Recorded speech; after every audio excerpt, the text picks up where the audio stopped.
My name is Ella. I was 10 years old when my world completely changed. My mother, who had always been my best friend, passed away suddenly. Instead, he started staying late at work, sleeping on the couch, and barely looking me in the eye. I would try to talk to him, but he'd always brush me off.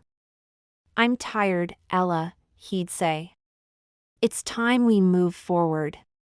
I wanted to scream. She made dinner, helped Brittany settle into the bigger bedroom upstairs, the one that used to be mine and my mom's special space. Without asking, Camilla told me I'd move into the smaller guest room down the hall. Brittany was allowed to sleep in, skip chores, and get special treats. Meanwhile, I was expected to wake up early to make breakfast, clean the living room, and fold laundry. I told my dad I was feeling overwhelmed, that I missed Mom, that Camilla wasn't treating me fairly. He looked at me like I had insulted him. "She's doing her best," he said, sighing. "Don't make things difficult, Ella." I did my homework by flashlight after everyone went to sleep. Not hate. Not rage.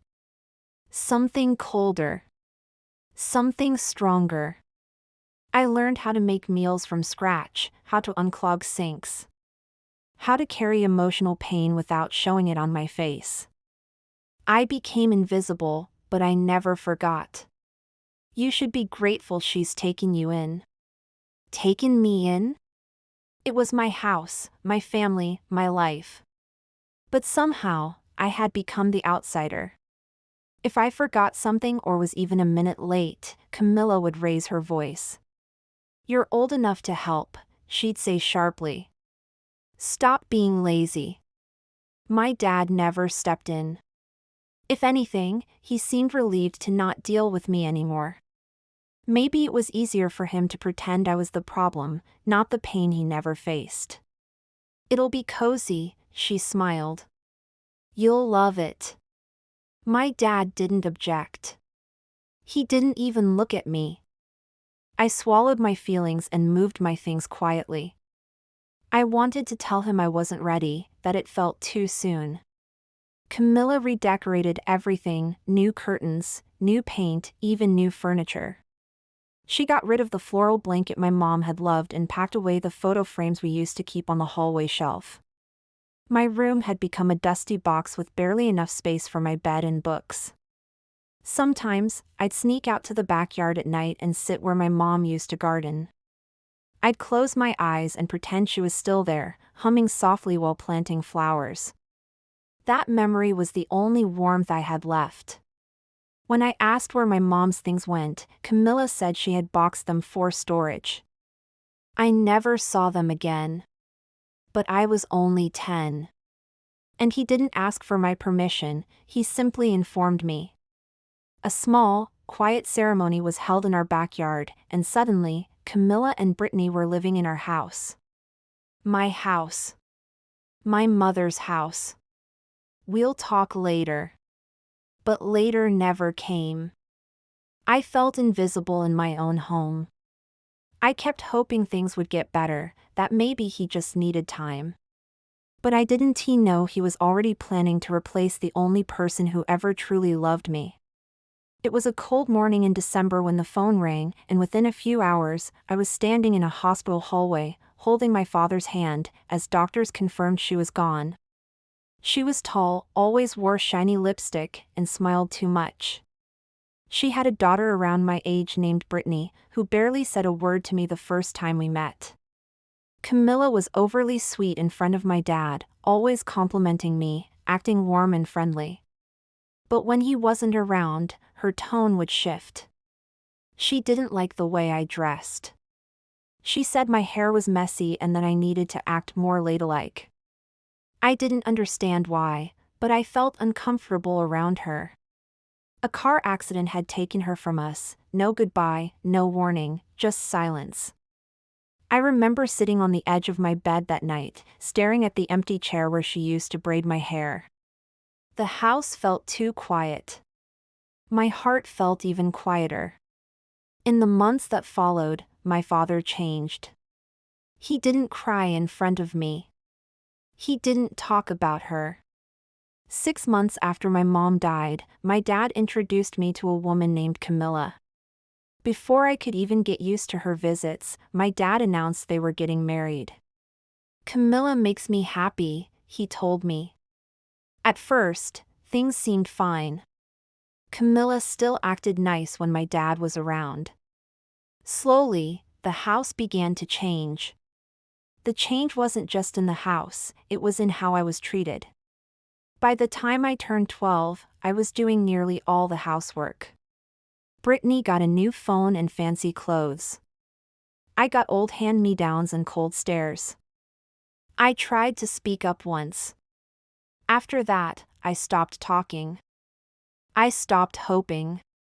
I started surviving. I went to school, came home, cleaned, and repeated. Inside me, something was growing. Resolve. I didn't know how. I didn't know when. But I promised myself one thing: one day, I'll take my life back. And when I do, they'll remember exactly who I am. After a few months of Camilla and Brittany living with us, I realized something awful. I wasn't just being treated unfairly, I was being replaced. It started with small things. My name disappearing from the family calendar. My favorite meals never being made again. The way my father slowly stopped asking how school was, or if I needed anything for my projects. When Brittany got sick one day, he rushed home from work with soup and medicine. She never shouted in front of my dad. But when he wasn't home, her voice changed. Sharp. Cold.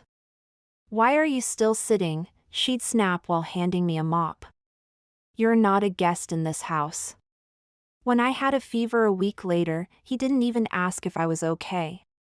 When I asked where the photo had gone, Camilla looked me dead in the eyes and said, "It's time we focus on the family that's here." She'd leave her dirty plates on purpose, smirking at me as if to say, "You know your place." Sometimes, she'd make fun of my clothes, whispering things about how I looked like a charity case, even though we lived under the same roof. More laundry. Helped me escape. He didn't even look up from his phone when he said, "Ask Camilla. She runs the house now." My heart sank. I knew what that meant. The answer was no. More cooking. I was no longer asked to help, I was expected to. Camilla even made a chart and pinned it on the fridge. Brittany's name was nowhere on it. All the tasks: vacuuming, cleaning bathrooms, folding laundry, grocery runs, had one name at the top: Ella. The worst part? Camilla encouraged it. Once, I heard her say to Brittany, "She's lucky we even let her stay here." It was like I had turned into part of the furniture, always there, always useful, but never acknowledged. The house I had grown up in, where every corner held a memory of laughter, love, or bedtime stories. But to them, I was just extra weight. Someone to use, not love.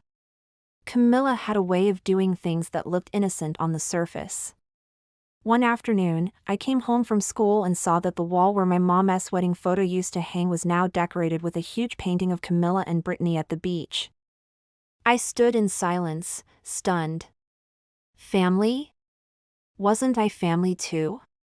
But it became clear, in her eyes, and in my father's, I wasn't. Brittany, who barely spoke to me before, had grown bolder. She would laugh when I was told to clean.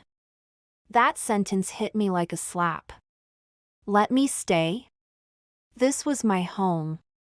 The house my mother and father bought together. My chores grew longer. One day, I tried asking my father if I could join an after-school art club. I loved drawing. It gave me peace. The day that broke me was my 13th birthday. I didn't expect a party. I didn't even expect gifts. But I had hoped for a simple happy birthday. Just a cake. A hug. Something.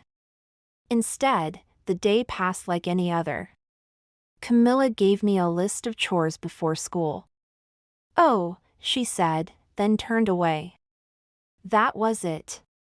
Brittany made a mess in the kitchen that I had to clean. My father left for work early and came home late. No candles. No song. Just emptiness. That was when I realized something deep. They weren't just forgetting me, they were erasing me. If Camilla added more to my chore list, I simply did it. But inside, I began to change. Every cruel word, every moment of neglect, every missed birthday, I stored them like coins in a jar. Not to explode, but to remember. When I finally got the courage to whisper, "Today's my birthday," to Camilla that evening, she looked surprised, not because she forgot, but because she clearly didn't care. No one said a word. That night, I sat in my tiny room with a cracked window and cried silently into my blanket. She bragged about Brittany's piano lessons, her school awards, and her lovely home. No one ever asked about me. I didn't even know what kind of job I'd end up with. But I promised myself that someday, I would no longer be the forgotten girl doing dishes in silence. I would no longer be the one sleeping in a box while others called my pain home. No one knew I was the one vacuuming before guests came, or polishing silverware late into the night. From that point on, I stopped expecting anything. I trained myself not to react. If Brittany mocked me, I stayed silent. I listened to teachers, especially when they spoke about saving money, setting goals, or building skills. I borrowed books from the library about budgeting and entrepreneurship. I watched YouTube videos in secret, not for fun, but to learn something useful. I started noticing how Camilla talked to others when they visited, sweet and charming, pretending to be the perfect wife and mother. But I told myself, it's okay. One day, they'll see who really built this house. At school, I didn't talk much. I kept to myself. But I paid attention. One thing my mother had always said echoed in my mind: knowledge is something no one can take away from you.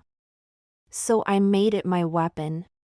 While Camilla was focused on appearances, I was focused on escape. I didn't know how long it would take. I would build something better. And when I did, I wouldn't just walk away quietly. I would come back. And take everything they thought I'd never earn. By the time I turned 15, my life no longer felt like it belonged to me. I wasn't a daughter in that house. I wasn't a stepchild either. I was a servant, plain and simple. A long list of chores was usually stuck on the fridge with my name at the top. Even on holidays, while other families spent time together, I was still working. Once, I forgot to put the dishes away before school. He worked long hours, came home late, and when he did speak to me, it was always brief. "Listen to Camilla," he'd say. "Don't cause trouble." I tried so many times to get him to see what was happening, but he was blind to it. Or maybe he chose to be. Maybe he found it easier to pretend everything was fine than face the fact that his wife was destroying his daughter's spirit. It was the only space where I could be honest. Once, during a dinner party, someone asked if I was her daughter. She laughed and said, "No, just a girl who lives here and keeps things tidy." It taught me how to keep going even when no one clapped for me. And most of all, it taught me how to wait for the right moment, the moment when I would stop being their servant and start becoming something more. Everyone chuckled.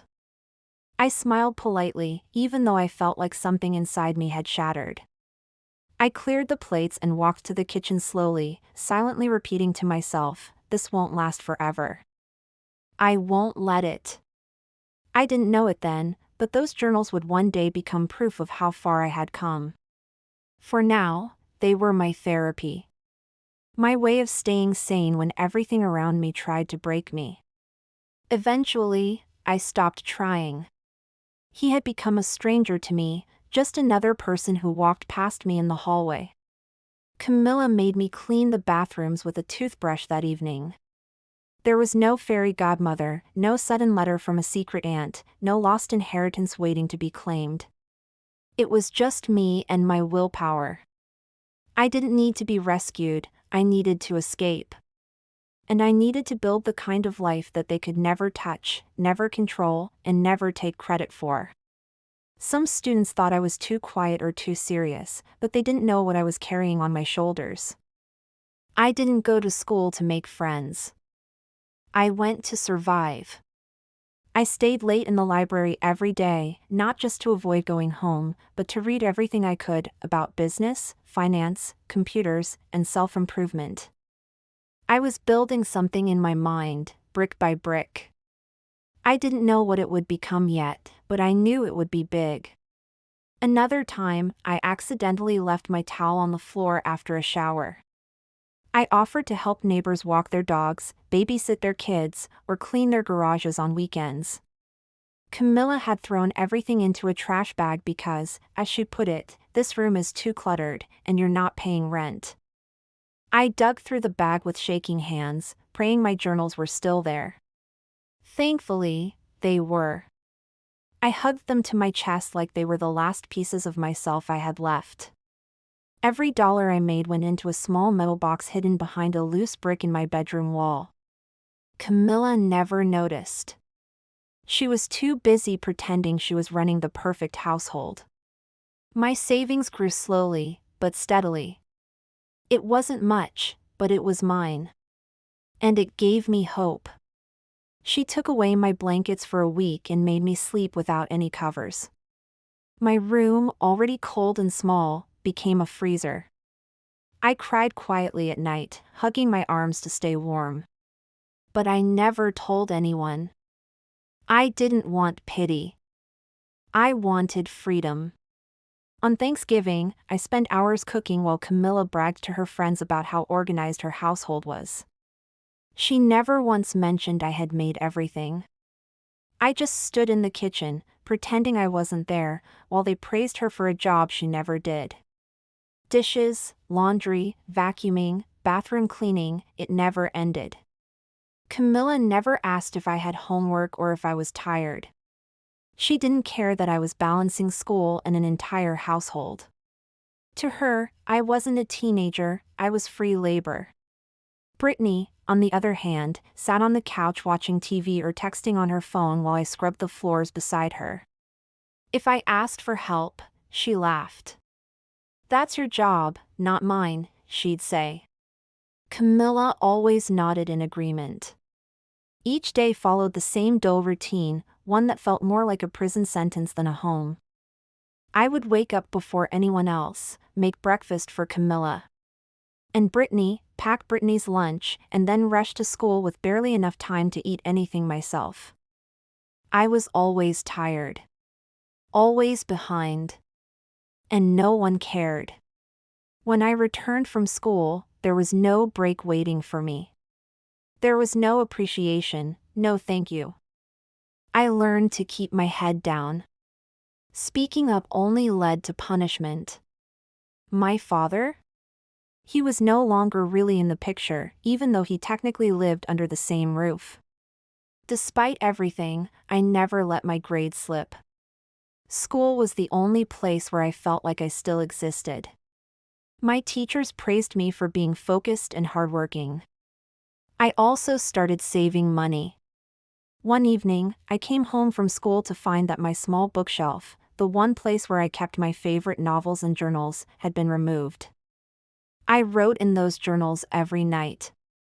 I wrote about everything, the things they said to me, how I felt, what I dreamed about. Camilla kept pushing.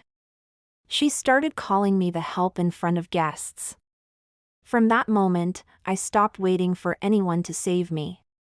I realized no one was coming. Being a servant in my own home taught me something important. It taught me patience. It taught me how to work through pain. I didn't know exactly what my plan was yet. But I knew one thing for sure. When I left that house, I'd never come back the same. It was a Sunday afternoon when everything changed. I was 16 at the time, and I had just finished mopping the kitchen floor for the second time that day. Camilla said it didn't shine enough the first time. Brittany had just come back from the mall with new clothes, bought with my father's credit card, and threw the bags on the couch. As I bent down to pick up the trash she dropped, I overheard something that lit a fire inside me. I didn't cry. I didn't scream. I felt calm. Too calm. Because in that moment, something shifted. For years, I had let them walk over me. I searched online for ways to earn money as a teenager, legal ways, small jobs, anything. I found websites that paid for writing simple articles. I started doing freelance assignments under a fake name. The pay was tiny, but it was a start. I also offered tutoring to younger students at school, math, science, even English. I saved every dollar in a separate hidden jar in the back of my closet, inside an old boot Camilla never touched. I had cleaned their mess, swallowed my pain, and kept quiet. But now? Now I had a reason to fight. Not with shouting. Not with anger. But with something much stronger, a plan. Camilla was on the phone in the other room. She didn't know I could hear her. She was talking to someone about selling the house. I heard her say, "Once Ella's done with school, she's out." My hands still holding empty shopping bags, my heart beating like a drum. My stomach dropped. For a long time, I had already felt like I didn't belong. But hearing it confirmed, hearing her plan to throw me out like garbage once she had no use for me, that changed something inside me. I want this place to be mine and Brittany's completely. She laughed. She doesn't even know. Poor thing still thinks she belongs here. I didn't just want to leave. I wanted to leave better. Smarter. Powerful. I wanted to leave in a way that they would never forget. I knew it wouldn't happen overnight. I didn't have money, I didn't have support, and I was still in high school. But I had one thing they didn't, fire in my heart. I froze. I went to my small room, shut the door, and just sat there, staring at the wall. That night, I opened my notebook and wrote down 3 words, "Get out strong." The very next day, I started spending more time in the school library. I also kept learning. Every evening, while they watched TV and laughed in the living room, I was building something. Slowly, silently, but surely. I sat on the floor of my room with my school books and a secondhand laptop I bought with my tutoring money. Nothing fancy, just cleaner, sharper. I walked straighter, spoke less, and observed everything. I studied how Camilla managed the house budget, how my father spent money, and how Brittany wasted hers. I learned what not to do by watching them. She probably thought I was giving up. "She's finally learning her place," I heard her say to Brittany once. I sat on my bed holding the crumpled bills, realizing it was the first money I had made entirely on my own, no help, no handouts, just hard work. That night, I didn't sleep. I stayed up thinking about my future, and for the first time, it didn't scare me. It excited me. I smiled to myself. If only she knew. Once I graduated, she would try to get rid of me. But I wasn't scared anymore. In fact, I welcomed it. Because every passing day, I was becoming the kind of person they would one day have to answer to. I wasn't giving up. I was getting ready. It didn't come from rage, it came from pain. Pain that had taught me how to stand, how to keep going, and how to rise with dignity. I watched videos about business, finance, real estate, and personal growth. I took notes like my life depended on it, because it did. The more I learned, the stronger I felt. I realized I didn't need their approval. I didn't need their love anymore. I needed results. Camilla noticed I was spending more time in my room, and for once, she seemed happy about it. I also started dressing differently. A few weeks later, I made my first $100 from writing articles. It felt like winning the lottery. I knew my time in that house was limited. Camilla wasn't going to wait forever. The spark of rebellion wasn't loud. It wasn't wild. It was quiet. Focused. Controlled. I didn't want revenge that looked like revenge. I wanted revenge that looked like success.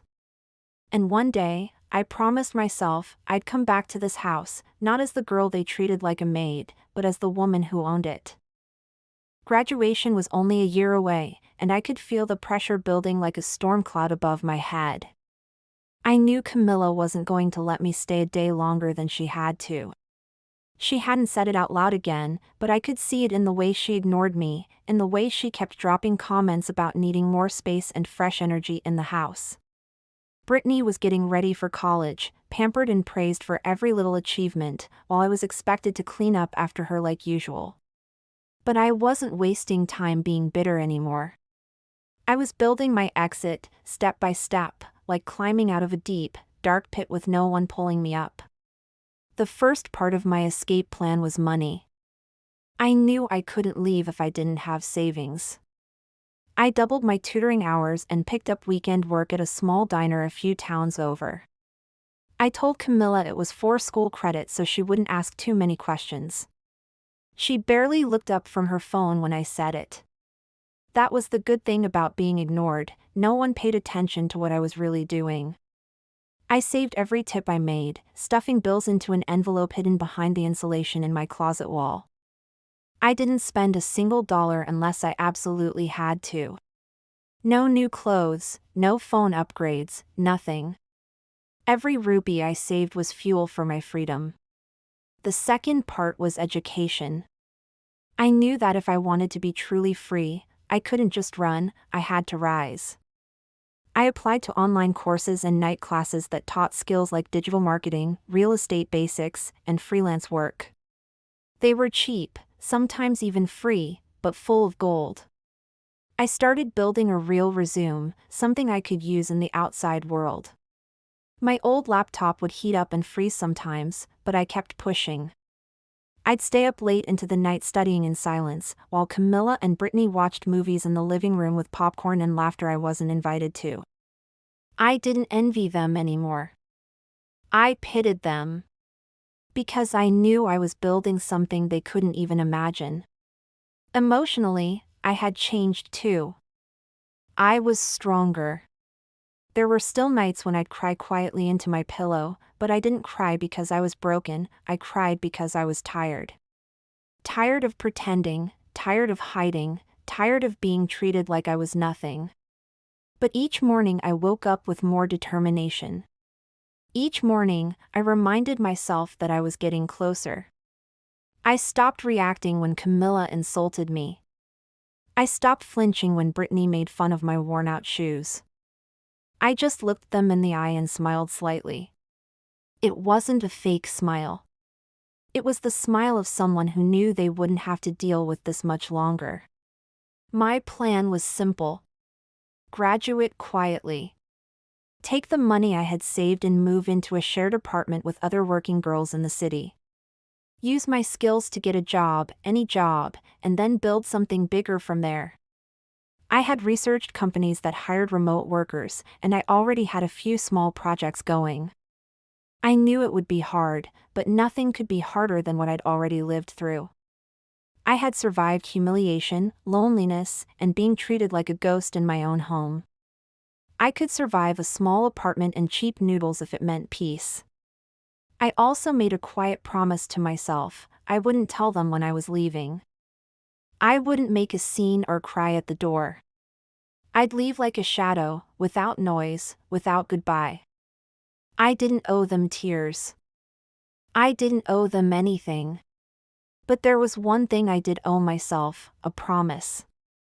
I promised myself that I would come back, not as a girl who begged for a seat at the table, but as a woman who could buy the whole table and decide who gets to sit. One day, during a cleaning spree, Camilla looked at me and said, "Don't think this house is yours, Ella. You're just here because I allow it." I stared at her for a second and quietly replied, "I know." But inside, I thought to myself, one day, it will be. That night, I took my envelope of savings and counted it. It wasn't a fortune, but it was enough for first month's rent, basic food, and bus fare. My plan was finally coming together. I was scared, yes. But I was also excited. For the first time in years, I saw the road ahead not as a dead end, but as a doorway. I circled the date on my calendar, the day after graduation. That would be my last day in the house. My last day as the girl they used. The last day they'd see me powerless. I wasn't just escaping. I was evolving. And once I was gone, they'd never be able to ignore me again. The day I graduated, the sun was shining, but it didn't feel warm. My classmates were laughing and hugging their parents, flowers in hand, balloons tied to their wrists, taking pictures that would hang on their walls forever. I stood quietly on the edge of the crowd, holding my diploma with both hands. My father didn't come. Camilla didn't even ask if I had a ceremony. Brittany had gone out with friends, probably to celebrate the start of her summer vacation. I had no one standing by my side that day, but I wasn't sad. I was free. That night, I didn't sleep. I stayed up packing what little I had. A few clothes, my journals, my worn laptop, and the envelope of cash that had grown thicker over the past months. I didn't tell anyone. I just cleaned my room for the last time, took a long look around, and walked out the back door quietly before the sun came up. No one noticed. No one tried to stop me. And honestly, that was the best part. I didn't want drama or tears. I wanted silence. I wanted peace. I moved into a small shared apartment in the city.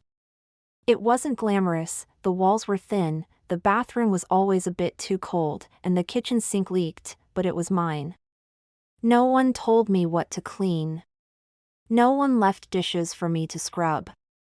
No one treated me like I didn't belong. I slept on a mattress on the floor, but I woke up smiling for the first time in years. My first job was at a small digital marketing firm. The pay wasn't much, but I got it using the skills I had quietly learned during those nights in my tiny room. I worked hard, stayed late, asked questions, and learned everything I could. I didn't take a single day for granted. While other new employees complained about boring tasks, I took pride in every spreadsheet, every email, every meeting. Because I remembered what it felt like to be invisible. And now, I was building something, not just a career, but a future. I also kept freelancing. At night, after my day job, I wrote articles, ran social media pages for small businesses, and even designed logos. Every dollar I made went straight into my savings. I wasn't spending anything yet. I didn't go shopping. I didn't eat out. I stayed focused. I knew what I wanted, not just comfort, but power. The kind of power that meant no one could ever push me around again. After a year, I started my own small digital agency. I had 3 regular clients and 1 part-time assistant. It was scary at first, handling everything on my own, taxes, clients, invoices, but I pushed through. I kept learning, kept growing, and slowly, things started changing. My income doubled. I moved into a slightly bigger apartment. I bought a rail bed, my first new laptop, and a plant for my windowsill. It wasn't about luxury, it was about proving to myself that I could create a life without them. I watched from afar as Brittany posted about her college parties and expensive vacations. I knew the money she was spending came from the same man who didn't even call me on my graduation. But I didn't care anymore. They were stuck in a cycle of lies and comfort. I was out here turning pain into purpose. 2 years passed, then 3. My agency grew. I now had 5 people working under me, including a brilliant designer and a content writer I mentored myself. I got invited to speak at a business event, and for the first time, I stood on a stage with lights on my face and an audience clapping for me. I looked out over the crowd and thought about that girl scrubbing floors in silence. She was still inside me, but now she had a voice. I started investing, small at first. I bought into a local property flipping business with someone I met at a networking event. I didn't have experience, but I had savings and I had hunger. Within a year, I saw my first return. Then another. One day, while reviewing properties for sale, I came across an address I recognized. It was my childhood home. My heart stopped. The listing said it was a family home in need of light renovation. Camilla had clearly run it down after all these years. I called the agent the next day and made a quiet cash offer, under a business name, not mine. It was accepted. Just like that, I bought the house I had once been kicked around in. I didn't cry. I didn't laugh. I just sat with the papers in my hand and let the silence wrap around me like a warm coat. I hadn't just survived. I had risen. And this was only the beginning. Standing outside the gate of the house I once called home, I felt a strange mix of emotions: anger, pride, sadness, and something I hadn't felt in years: closure. The paint was peeling, the grass overgrown, and the front porch looked tired, like the house itself had been through everything I had. I hadn't been here in years, but every crack in the wall, every creak in the gate felt familiar. It was as if the house remembered me, too. I didn't tell anyone that I was the new owner. I had bought the house quietly, through my company. The real estate agent assumed I was just another investor, and I liked it that way. I didn't want attention. I wanted control. I wanted to walk through those doors not as the girl who once mopped the floors, but as the woman who now held the deed. I walked inside slowly. Everything was exactly as I remembered, yet completely different. The wallpaper was faded, the furniture was worn, and the hallway still smelled faintly of the old wooden shelves I used to dust every Saturday morning. But now, no one was barking orders at me. No one was watching to make sure I knew my place. Because now, the place was mine. Camilla and Brittany had moved out a few months ago after the bank threatened foreclosure. My father had apparently left the picture long ago. I wasn't surprised. He had always chosen silence over action. The house had sat empty for a while before being listed. I imagined Camilla packing her things in anger, blaming everyone but herself. She probably had no idea that the same girl she once made sleep without a blanket was the one who now signed the papers that took the house from her. I walked into my old room. The same small window with the cracked edge. The closet where I used to hide my notebooks and cash. The faint outline on the wall where my bookshelf had once stood before Camilla threw it all away.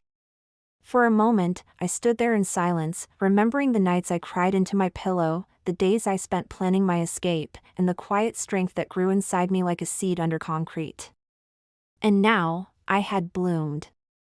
I didn't feel the need to destroy anything or shout, "I told you so." That wasn't me anymore. I was past that. Instead, I ran my fingers along the walls gently, as if thanking the house for surviving with me. This place had been my prison, but it had also been my training ground. It had shaped me in a way comfort never could have. I learned how to fight in silence, how to dream in darkness, and how to rise when no one even believed I could stand. I decided to renovate the house. Not just because it needed repairs, but because I wanted to make it mine in every way. I hired local workers, paid them well, and redesigned everything from the tiles to the roof. The small room that once held me captive was turned into a cozy office with warm lights and wooden shelves filled with books. I filled the house with art, with color, with life. But I didn't move in. I didn't need to. I had a beautiful apartment in the city, a successful business, and a peaceful life. I bought the house not to live in it, but to prove that I could. To prove that the girl they once called a burden was now a boss. Eventually, word got out. Someone told someone, and one day I got a message from Brittany. She had seen the renovations on social media. The message simply said, "Is that our old house?" I stared at her words and smiled. I didn't reply. I didn't need to. Later, I heard Camilla was struggling financially. She was trying to start a small business, but nothing was working out. Part of me wanted to feel satisfaction. But what I felt instead was peace. I didn't need revenge the way I once did. My success was enough. My life, filled with joy and stability, was enough.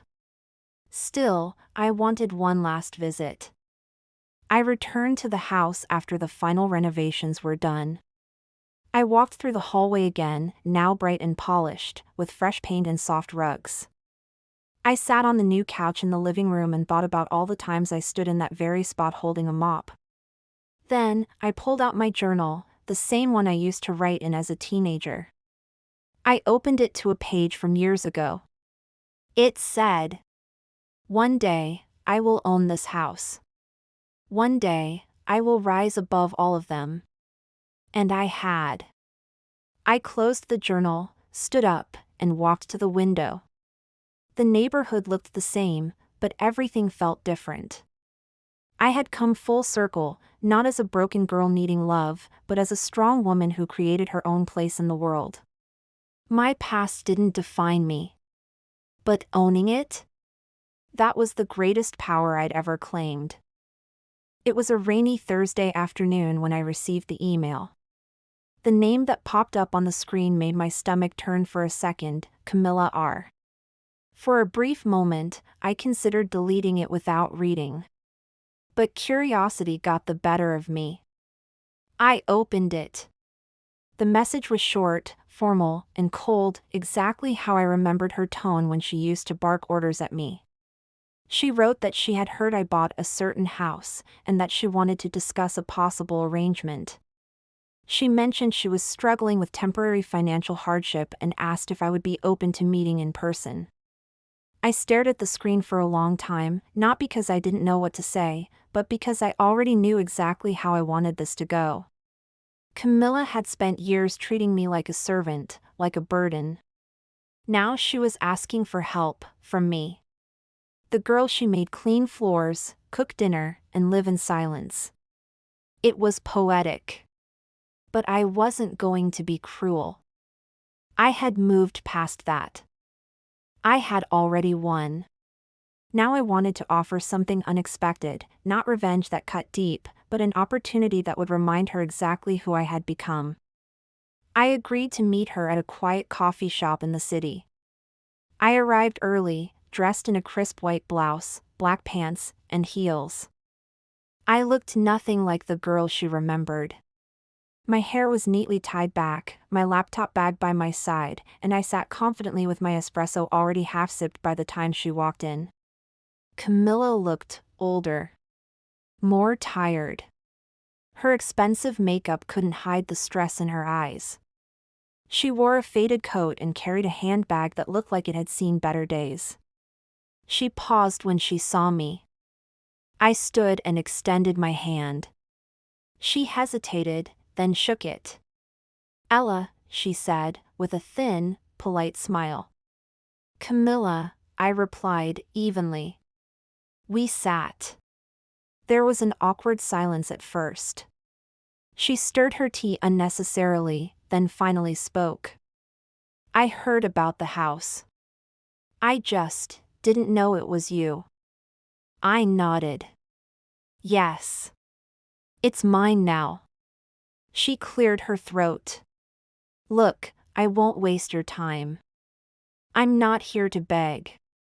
I just wanted to know if you would consider renting it out to me. Just for a while.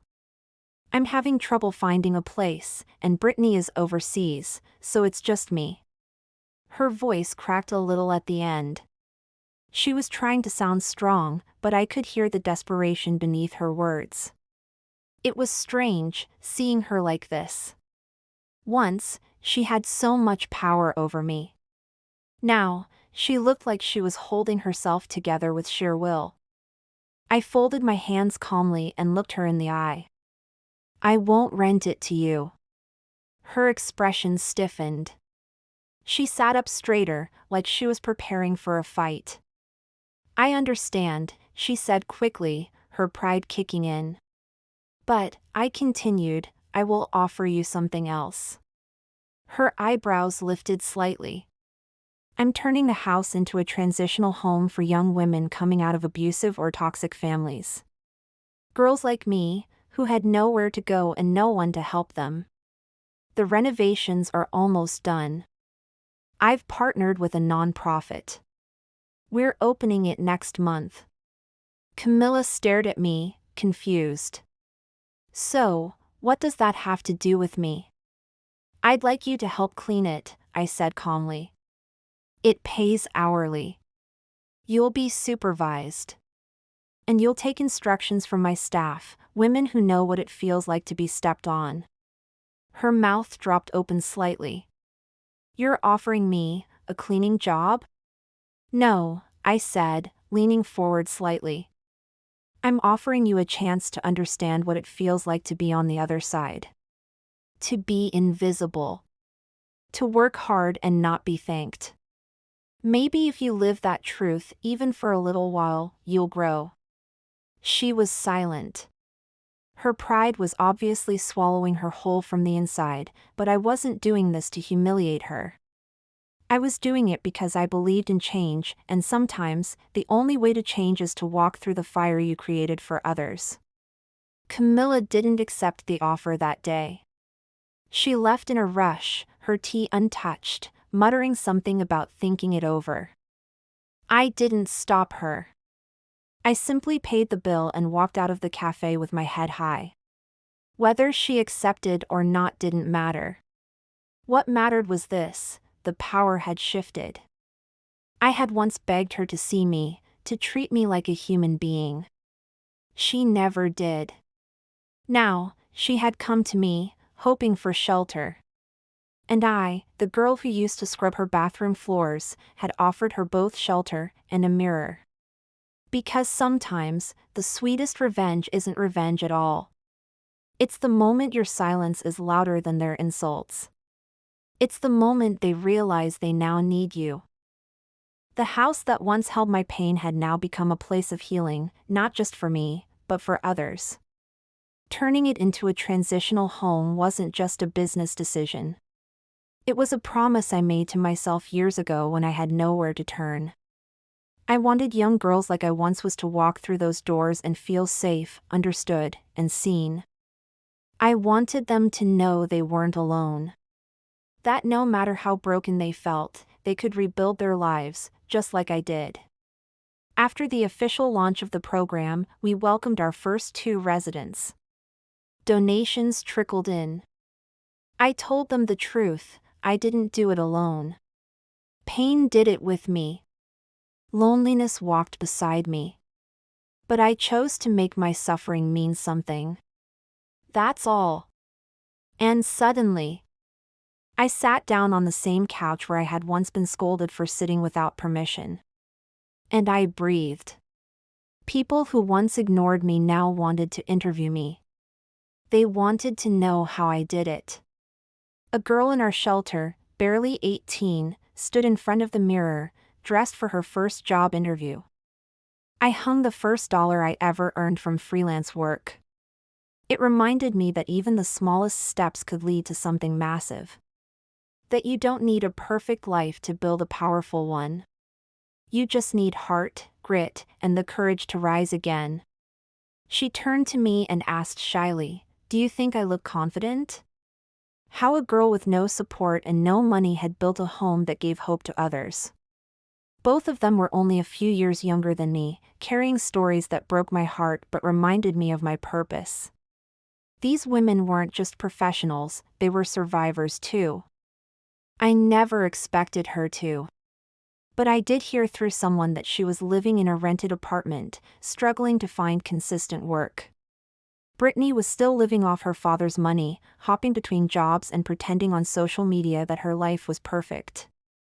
I didn't follow them. I didn't care.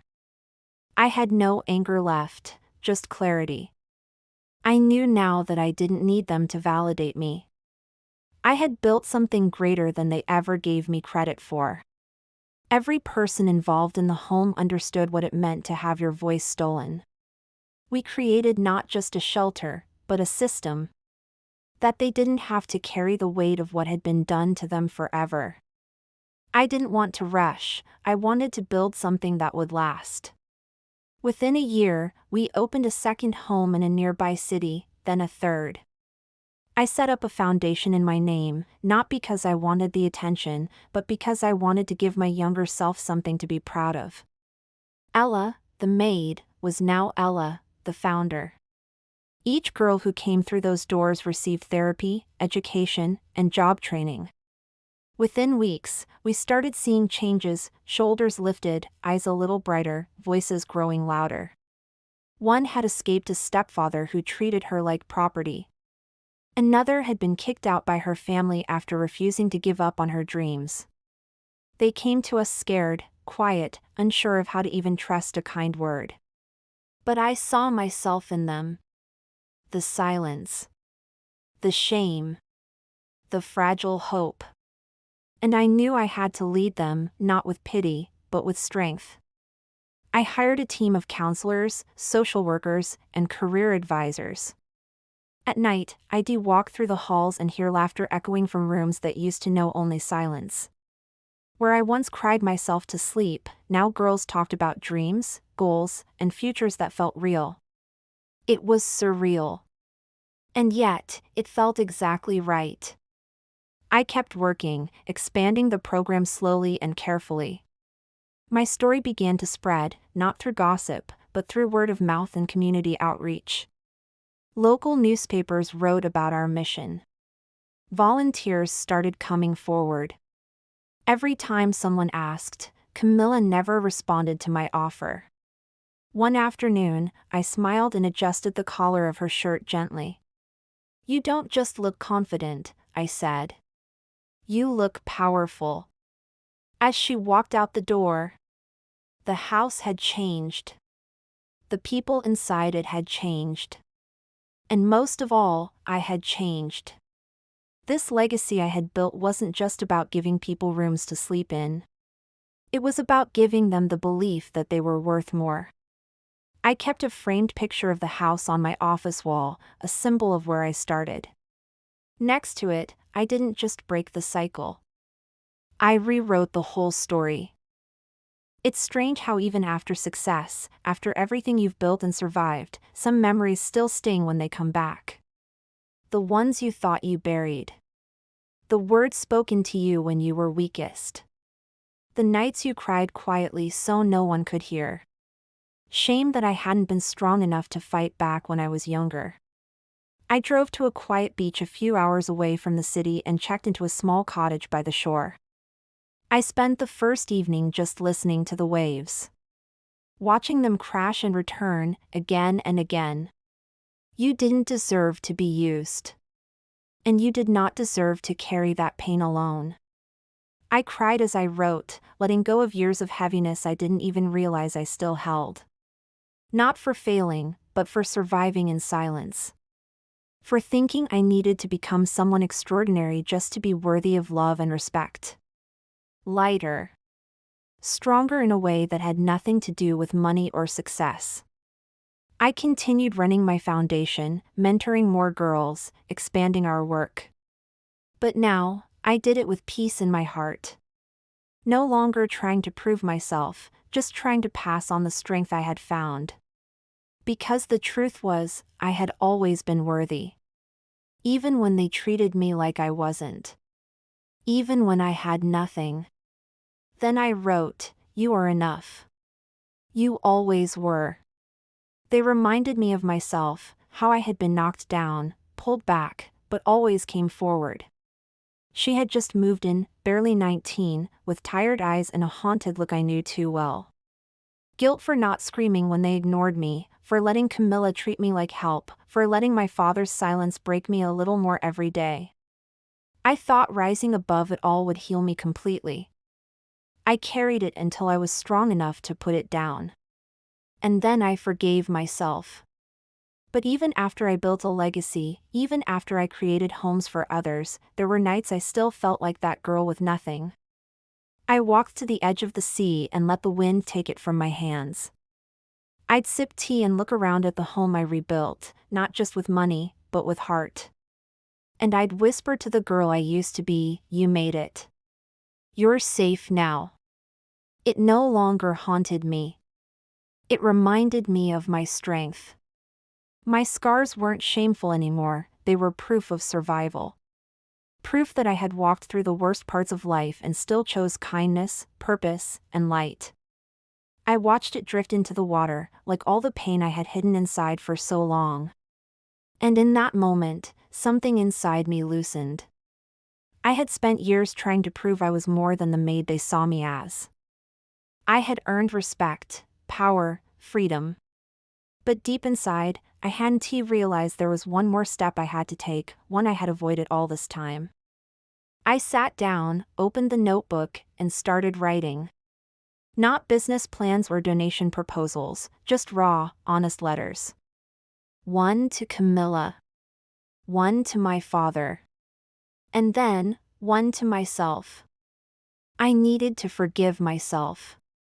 For a long time, I carried shame that wasn't mine to carry. So, one weekend, I took a solo trip. No laptop. No meetings. Just me. The next morning, I took a notebook and walked along the sand until I found a quiet spot under a tall tree. I told myself things I had needed to hear years ago. You did nothing wrong. You were just a child. You didn't deserve the silence. After I finished, I tore out the letter to myself and folded it gently. That day, I truly forgave myself. When I returned to the city, I felt different. One evening, a young woman at the shelter came to me after dinner. "Miss Ella," she asked quietly, "how did you get over it? All the pain?" I smiled softly and said, "I didn't get over it." She nodded slowly, like she didn't fully understand yet, but one day, she would. Just like I did. The house that once made me feel small was now filled with laughter, healing, and growth.